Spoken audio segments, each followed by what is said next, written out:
Motor Week is made possible by Rock Auto and Tire Rack.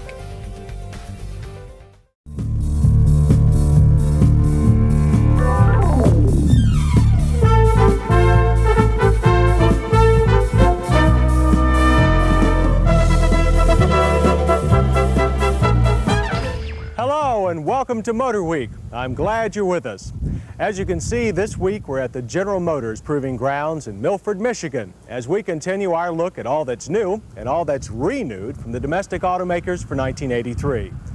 Later we'll be going to Southfield to the headquarters of the American Motors Corporation to see how their marriage with Renault is going, with a close look at their first offspring, the Alliance, and all the other AMC, Renault, and Jeep models for this new car year. Pat Goss will be along to give some very important advice to all of you that own the new PowerWave in automobiles, turbocharged engines, with some cautions about oil changes that could make the difference between high-cost performance and higher-cost repairs. But first, come along with us up General Motors Road to see what the world's largest car maker has in store for 1983. Actually, the newest member of the GM family is more likely to be found off-road, topping a barren knoll or plowing through a shallow stream. It's not really a car at all. We're talking about the new S10 Blazer, the latest addition to the S10 midsize truck line introduced only last year. This multi-purpose vehicle that most of us would call a truck/station wagon is available in both 2- and 4-wheel drive. In a lot of ways, it's about the neatest little vehicle we've seen in years. With a wheelbase of just over 100 inches, the Mini Blazer is over 6 inches lower and has 15 inches less length and width than the full-size Blazer it will no doubt eventually replace. GM's Truck and Coach division will have its own version of the Blazer called the S15 Jimmy. It will share all the same drivetrains. That includes a new 4-wheel drive transfer case that allows shifting into or out of the all-wheel mode at any speed. Base power is an 83 horsepower 2-liter Chevy-made 4-cylinder, but most buyers will probably opt for the 110 horsepower 2.8-liter V6, the first V6 to be offered in any compact truck. Another new variant of the S10 line is this extended cab model. You get an extra 14 inches behind the front seat, and that's enough room for 19 cubic feet of cargo or 2 elfish passengers in side-mounted jump seats. You can also get the extended cab in 2- or 4-wheel drive. And all S10 models will be offering diesel power early in 1983. 1983 may be a big year for GM trucks, but most of its car divisions will have to be content with peddling carryover models. GM has been introducing new car lines at a breakneck pace for the last 4 years. So in 1983, they figure it's time for a breather. But that doesn't exactly mean that they're just sitting back on the sidelines. If anything, GM is trying to improve an already extensive line of front and rear-wheel drive vehicles. Case in point, the compact J-body line. Like all GM divisions, Chevrolet has heard all too much about the lack of power on the J-car. Theirs is the Cavalier. So for 83, the old 1.8-liter carbureted 4-cylinder has been replaced with a 2-liter fuel-injected power plant. The result, 10% more torque and 30% more initial acceleration from a standing start. That translates into a reduction of 1.5 seconds in elapsed time over a quarter-mile run. The new engine can also be mated to a standard manual 4-speed, a 3-speed automatic, or a new Japanese-made 5-speed overdrive manual. All that inside their familiar body styles, a 4-door wagon, a 2-door hatchback, and 2- and 4-door sedans. Both Chevrolet and Pontiac plan to offer their answer to the convertible craze with open-air versions of the J around the first of the year. This Pontiac 2000 ragtop is really an eye-catcher. And just to be different, it takes still another performance route. Standard engines on all 2000s will be a 1.8-liter fuel-injected overhead cam power plant imported from GM Brazil. Pontiac also covers the entire range of body styles with their 2000, including for the first time a 4-door wagon. Chevrolet had that model all to itself up to now. And if that weren't enough, 2 other GM divisions will also be adding J-wagons time under the sign of the Oldsmobile Forenza Cruiser and Buick Skyhawk. Both the Buick and Olds will take still another approach to engines, offering the 2-liter fuel-injected as standard and the 1.8-liter overhead cam as an option. But the big news at Buick is yet another letter. They're introducing a complete line of higher performance cars, calling them T-Types. The Skyhawk T-Type is available in a 2-door coupe only and features the 1.8 engine and 5-speed, Grand Touring suspension, quicker steering, aluminum wheels, and special paint and trim. The object of this exercise is all those potential Scirocco, Supra, and Prelude customers. Buick's tinkering has made an already good handling car even better. Things are a little simpler at the next rung on the ladder. This is the car that started the GM small car front drive wave, the X-Body. All 4 mainline divisions will at least have a performance version. At Chevy, it's the Citation X11. At Olds, the Omega ES. Naturally, at Buick, Arc T-Type. And at Pontiac, this Phoenix SJ. The top engine selection is a high-output version of Chevy's 2.8 V6 that can be mated to either a 4-speed manual or 3-speed automatic. The HO V6 4-speed combination is 1.4 seconds faster from 0 to 60 than the standard V6. A 2.5-liter fuel-injected 4-cylinder is also available on most X-Body lines.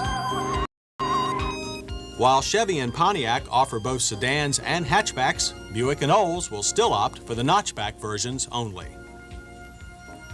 At the top of the contemporary front-drive family sedan heap sits the newest pledge in the GM fine car fraternity, the A-Body. From Chevrolet, it's the Celebrity. Initiation of this model was only last January. Power continues to be from gasoline 4 and 6 cylinders. A new wrinkle is an optional 4.3-liter V6 diesel supplied by Oldsmobile. Olds tried that engine first in its A-car version, the Cutlass Sierra. Combined with the 4-speed automatic overdrive transaxle, the engine got economy ratings of 27 city and 46 highway. But Pontiac's version, known as the 6000, is getting an altogether different approach. This is the 6000 STE, a high-styled, road-holding 4-door molded in the best European sports sedan tradition. Special grill-in driving lamps, front air dam, aluminum wheels, and high-performance tires, plus the 2.8-liter high-output V6, made this car a favorite of our trip.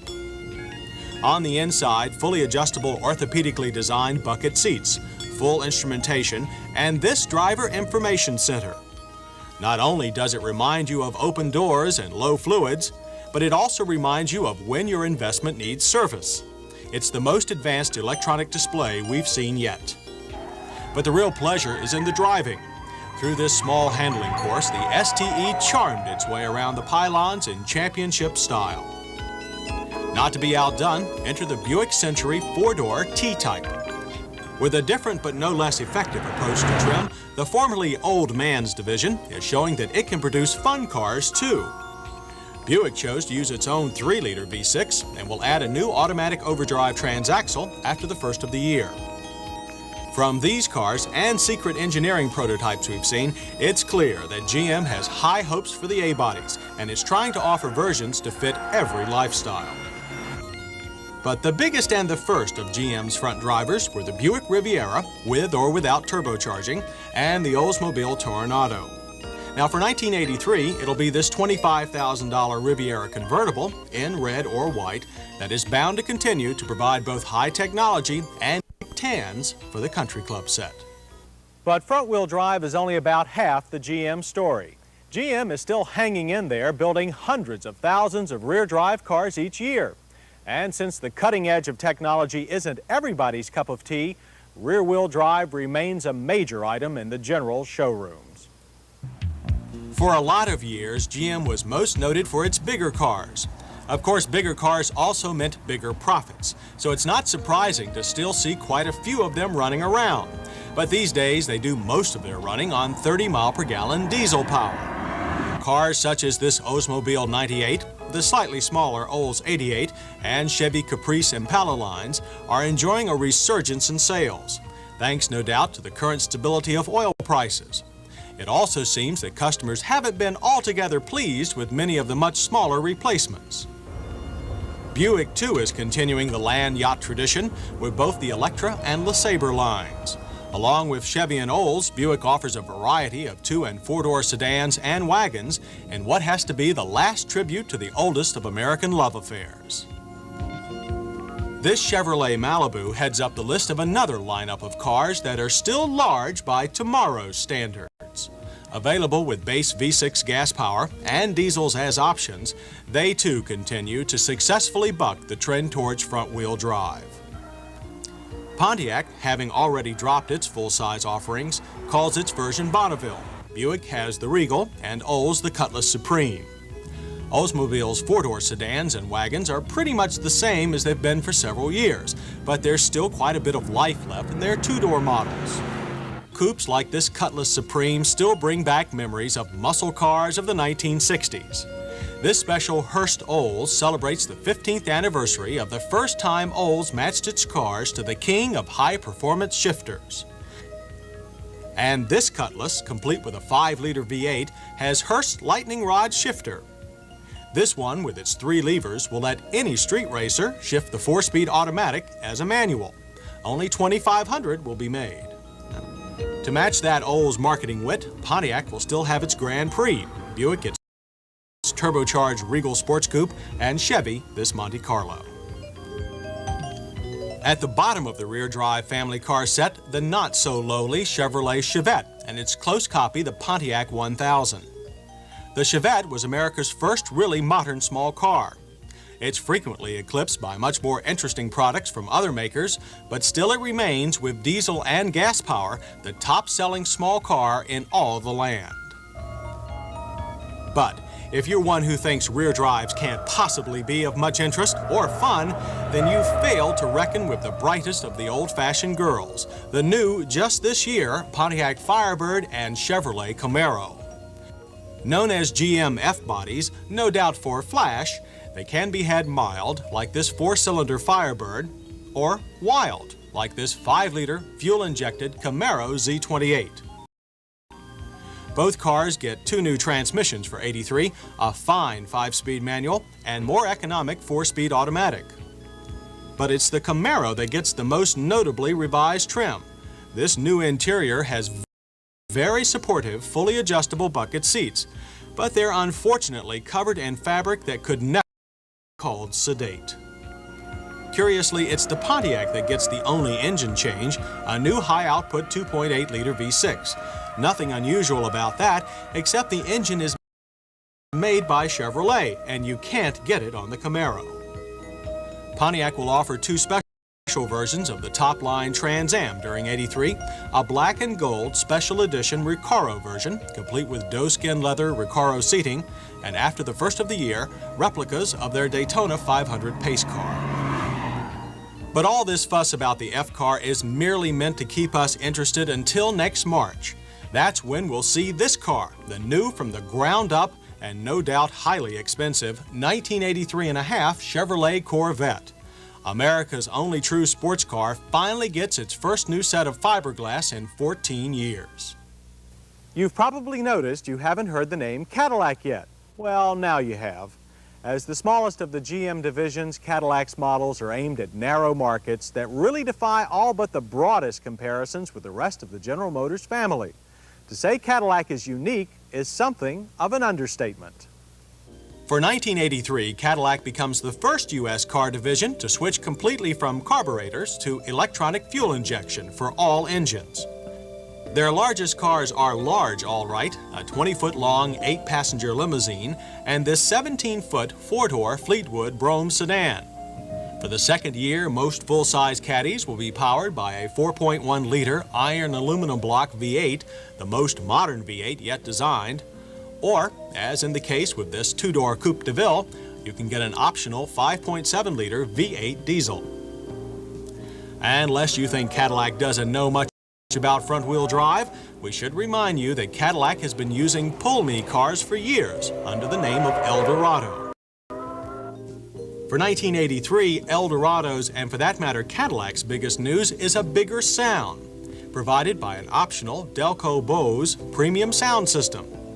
It's designed to compensate for all facets of a car's interior design and deliver the most lifelike sound you can get. That system is also optional on the four-door front-drive Seville, which continues into 1983 with only minor changes in paint and trim. The only Cadillac that really bears much resemblance to other GM products is the J-size Cimarron. For '83, Cimarrons will sport a new grille and standard driving lights. In addition, a new 2-liter engine and revised suspension parts should improve its chances of being America's answer to luxurious European-style touring sedans. So, taken as a whole, the 1983 Cadillac line provides those domestic car buyers who maintain hefty bank accounts with a line of cars that are truly in a class by themselves.